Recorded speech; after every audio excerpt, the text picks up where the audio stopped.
जय हिंद दोस्तों। आपका अपने YouTube चैनल क्रैक एसएससी में स्वागत है। सो गाइज, आज के इस वीडियो में देखने वाले हैं जो आपका सीआरपीएफ ट्रेडमैन्स जो न्यू वैकेंसी आई है, जिसका एग्जाम 1 से 13 जुलाई के बीच होने वाला है, उसके लिए टॉप मोस्ट इंपॉर्टेंट क्वेश्चंस को इस वीडियो में डिस्कस करने वाले हैं। और मैं आपको 100% गारंटी देता हूँ कि आपके सीआरपीएफ ट्रेडमैन्स 2023 के एग्जाम में यहाँ से प्रश्न जरूर पूछे जाएंगे। तो वीडियो को लास्ट तक जरूर देखिएगा। आप सभी से रिक्वेस्ट करता हूँ कि अभी तक आपने मेरे चैनल को सब्सक्राइब नहीं किया है तो सीआरपीएफ ट्रेडमैन्स का डेली एग्जाम ओरिएंटेड वीडियो पाने के लिए क्रैक एसएससी चैनल को सब्सक्राइब जरूर कर लीजिएगा। तो चलिए वीडियो को स्टार्ट करते हैं। हमारा पहला क्वेश्चन कह रहा है, निम्नलिखित में से किस विटामिन की कमी से रतौंधी होती है?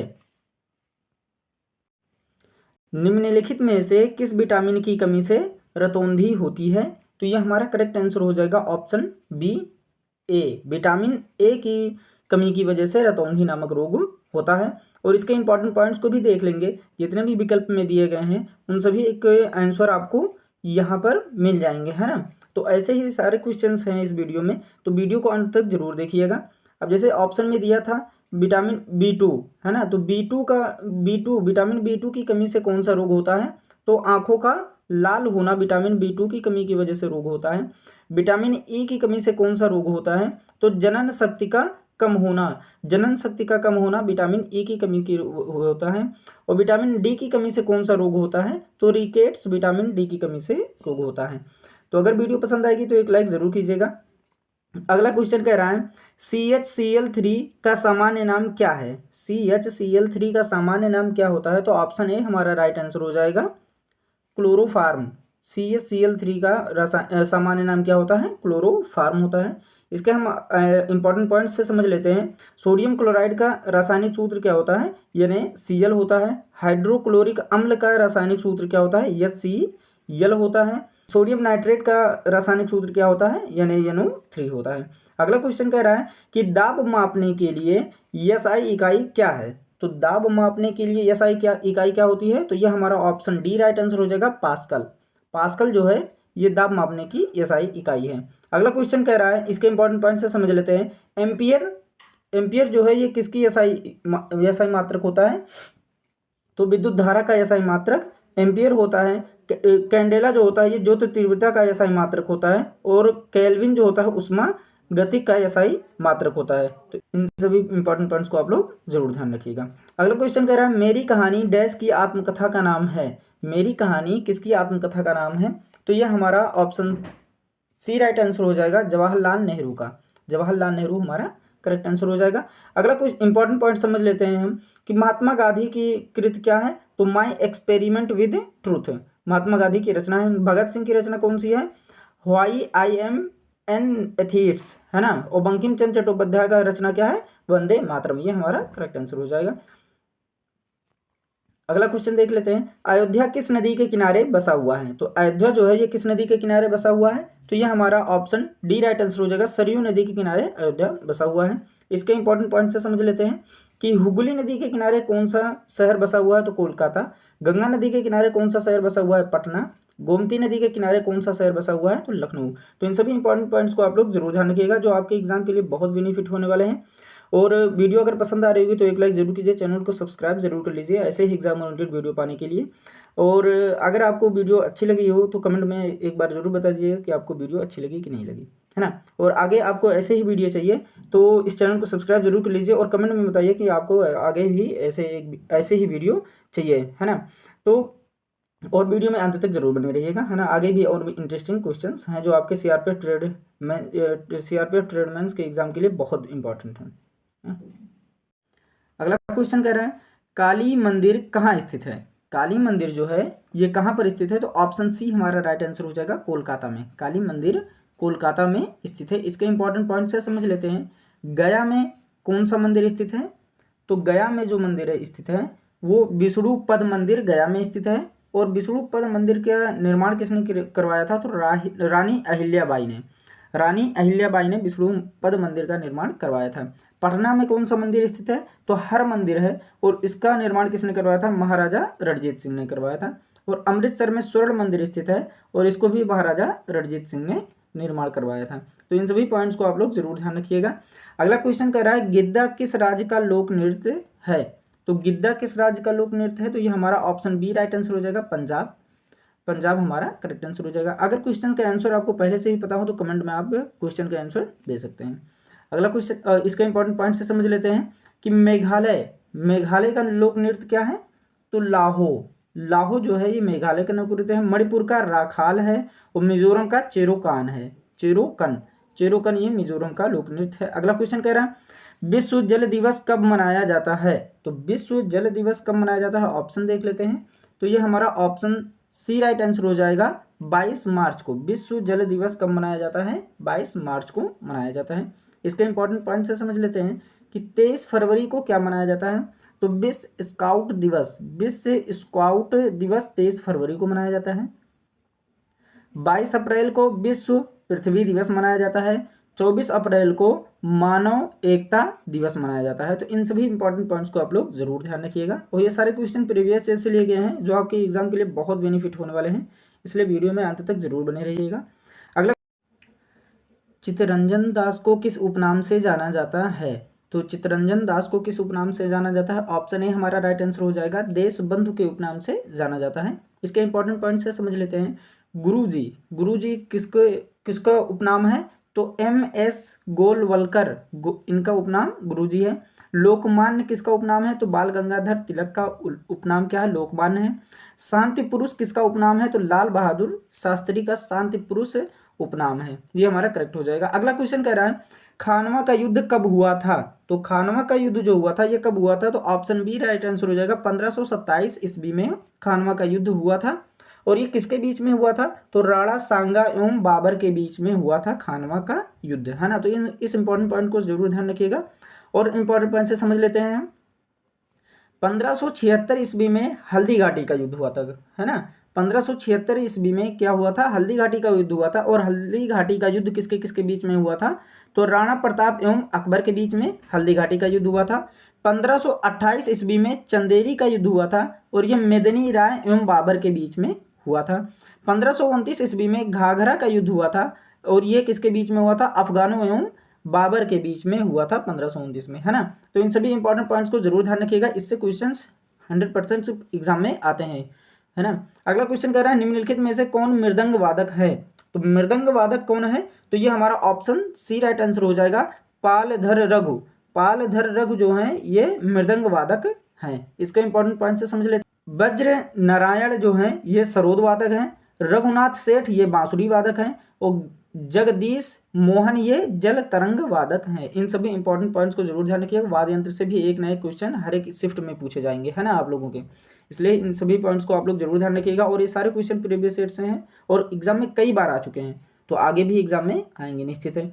अगला क्वेश्चन कह रहा है लिग्नाइट का सबसे बड़ा उत्पादक राज्य कौन सा है? तो लिग्नाइट का सबसे बड़ा उत्पादक राज्य कौन सा? ऑप्शन ए राइट आंसर हो जाएगा, तमिलनाडु है। क्या है? तमिलनाडु हमारा करेक्ट आंसर हो जाएगा। इंपॉर्टेंट पॉइंट से समझ लेते हैं कि छत्तीसगढ़ किसका सबसे बड़ा उत्पादक राज्य है? तो कोयला का। कर्नाटक किसका सबसे बड़ा उत्पादक राज्य है? सोना का। और महाराष्ट्र किसका सबसे बड़ा उत्पादक राज्य है? तो पेट्रोलियम का। तो इन सभी इंपॉर्टेंट पॉइंट्स को आप लोग जरूर ध्यान रखिएगा। अगला क्वेश्चन कह रहा है हाथी महोत्सव किस राज्य में मनाया जाता है? तो हाथी महोत्सव किस राज्य में मनाया जाता है? ये हमारा ऑप्शन बी राइट आंसर हो जाएगा, असम। हाथी महोत्सव जो है ये असम राज्य में मनाया जाता है। इसके इंपॉर्टेंट पॉइंट से समझ लेते हैं आंध्र प्रदेश में कौन सा महोत्सव मनाया जाता है? तो लुम्बिनी उत्सव जो है ये आंध्र प्रदेश में मनाया जाता है। अगला क्वेश्चन कह रहा है अरुणाचल प्रदेश में कौन सा उत्सव मनाया जाता है? लोसार महोत्सव ये अरुणाचल प्रदेश में मनाया जाता है। और बिहार में क्या मनाया जाता है? छठ पूजा जो है ये बिहार में मनाया जाता है। तो इन सभी इंपॉर्टेंट पॉइंट्स को जरूर ध्यान रखिएगा। अगला क्वेश्चन कह रहा है शुंग वंश के संस्थापक कौन है? शुंग वंश के संस्थापक कौन है? तो हमारा ऑप्शन ए राइट आंसर हो जाएगा, पुष्यमित्र शुंग है। पुष्यमित्र शुंग वंश के संस्थापक हैं और इनकी राजधानी कहाँ थी? तो पाटलिपुत्र थी। इसको जरूर ध्यान रखिएगा। अगला इंपॉर्टेंट क्वेश्चन से देख लेते हैं कि श्रीगुप्त जो है ये गुप्त वंश के संस्थापक हैं और इनकी राजधानी भी पाटलिपुत्र थी। सिमुक जो है ये सातवाहन वंश के संस्थापक हैं और इनकी राजधानी प्रतिष्ठान। और तोरमान जो है ये हुड़ वंश के संस्थापक हैं और इनकी राजधानी सियालकोट थी, है ना। तो इन सभी इंपॉर्टेंट पॉइंट्स को आप लोग जरूर ध्यान रखिएगा। अगला क्वेश्चन कह रहा है कर मत दो का नारा किसने दिया था? तो कर मत दो का नारा किसने दिया था? तो ये हमारा ऑप्शन ए राइट आंसर हो जाएगा, सरदार वल्लभ भाई पटेल ने दिया था कर मत दो का नारा। इंपॉर्टेंट पॉइंट से समझ लेते हैं। विनोबा भावे जो थे, इन्होंने कौन सा नारा दिया था? तो जय जगत का नारा विनोबा भावे ने दिया था। लाल बहादुर शास्त्री ने कौन सा नारा दिया था? तो जय जवान जय किसान का नारा लाल बहादुर शास्त्री ने दिया था। दयानंद सरस्वती ने कौन सा नारा दिया था? तो वेदों की ओर लौटो, ये दयानंद सरस्वती ने दिया था ये नारा। अगला क्वेश्चन कह रहा है, अगर वीडियो पसंद आ रही है तो एक लाइक जरूर कीजिएगा, है ना, और वीडियो में अंत तक जरूर बने रहें। अगला क्वेश्चन कह रहा है, येन किस देश की मुद्रा है? येन जो है ये किस देश की मुद्रा है? तो ये हमारा ऑप्शन बी राइट आंसर हो जाएगा, जापान। येन जो है ये जापान की मुद्रा है ना, और जापान की राजधानी क्या होती है? टोक्यो होती है। इसके इंपॉर्टेंट पॉइंट से समझ लेते हैं कि दक्षिण कोरिया की राजधानी क्या है? सियोल है, और इसकी मुद्रा वान होती है। दक्षिण कोरिया की राजधानी सियोल और इसकी मुद्रा क्या होती है? वान। हांगकांग की राजधानी होती है निकोसिया और इसकी मुद्रा क्या है? पाउंड है। सिंगापुर की राजधानी क्या है? सिंगापुर, और मुद्रा क्या है? डॉलर है। तो ये हमारा करेक्ट आंसर हो जाएगा। आगे देखते हैं, अगला क्वेश्चन कह रहा है, नल सरोवर अभ्यारण्य किस राज्य में स्थित है? तो नल सरोवर अभ्यारण्य जो है ये किस राज्य में स्थित है? ऑप्शन हम देख लेते हैं। तो ये हमारा ऑप्शन सी राइट आंसर हो जाएगा, गुजरात। गुजरात हमारा करेक्ट आंसर हो जाएगा। इसके इंपॉर्टेंट पॉइंट्स को समझ लेते हैं। कर्नाटक राज्य में कौन सा अभ्यारण्य स्थित है? तो तुंगभद्रा अभ्यारण्य ये कर्नाटक राज्य में है। उत्तर प्रदेश में कौन सा अभ्यारण्य है? दुधवा राष्ट्रीय उद्यान ये उत्तर प्रदेश में है। राजस्थान में कौन सा अभ्यारण्य है? तो रणथंभौर अभ्यारण्य ये राजस्थान में स्थित है। तो इन सभी इंपॉर्टेंट पॉइंट को जरूर ध्यान रखिएगा। राष्ट्रीय उद्यान से भी एक नए क्वेश्चन आपके एग्जाम में जरूर आएंगे। अगला क्वेश्चन कह रहा है, वायुयान का आविष्कार किसने किया था? तो वायुयान का आविष्कार किसने किया था? तो यह हमारा ऑप्शन डी राइट आंसर हो जाएगा, राइट बंधु ने वायुयान का आविष्कार किया था। इसके इंपॉर्टेंट पॉइंट से समझ लेते हैं। एडिसन जो है, एडिसन ने किसका आविष्कार किया था? तो ग्रामोफोन का आविष्कार एडिसन ने किया था। ग्राहम बेल ने किसका आविष्कार किया था? तो टेलीफोन का आविष्कार किए थे। और जे.एल. बेयर्ड्स जो हैं ये टेलीविजन का आविष्कार किए थे। इन सभी इंपॉर्टेंट पॉइंट्स को आप लोग जरूर ध्यान रखिएगा। अगला क्वेश्चन कह रहा है, बिहार केसरी के नाम से किसे जाना जाता है? तो बिहार केसरी के नाम से किसे जाना जाता है? तो ये हम ऑप्शन देख लेते हैं। ऑप्शन ए हमारा राइट आंसर हो जाएगा, डॉक्टर श्री कृष्ण सिंह को बिहार केसरी के नाम से जाना जाता है। इसके इंपॉर्टेंट पॉइंट्स को समझ लेते हैं। तो लाला लाजपत राय को पंजाब केसरी के नाम से जाना जाता है। आशुतोष मुखर्जी को बंगाल केसरी के नाम से जाना जाता है। और टी प्रकाशम को आंध्र केसरी के नाम से जाना जाता है। तो इन सभी इंपॉर्टेंट पॉइंट्स को आप लोग जरूर ध्यान रखिएगा। अगला क्वेश्चन कह रहा है, मूत्र का पीएच मान कितना होता है? तो मूत्र का पीएच मान कितना होता है? तो ये हमारा ऑप्शन डी राइट आंसर हो जाएगा, 6 होता है, 6 होता है मूत्र का पीएच मान। इंपॉर्टेंट पॉइंट से समझ लेते हैं। 2.2 ये किसका पीएच मान होता है? नींबू का पीएच मान होता है। 2.4 सिरका का पीएच मान होता है।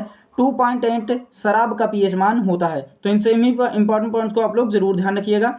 अगला क्वेश्चन कह रहा है, बिंबिसार मगध की गद्दी पर कब बैठा? तो बिंबिसार जो था ये मगध की गद्दी पर कब बैठा था? तो ऑप्शन है हमारा राइट आंसर हो जाएगा, 544 ईसा पूर्व में बिंबिसार मगध की गद्दी पर बैठा था। इसके इंपॉर्टेंट पॉइंट्स को समझ लेते हैं। तो बिंबिसार जो था ये हर्यक वंश का संस्थापक था और वह बौद्ध धर्म का अनुयायी था।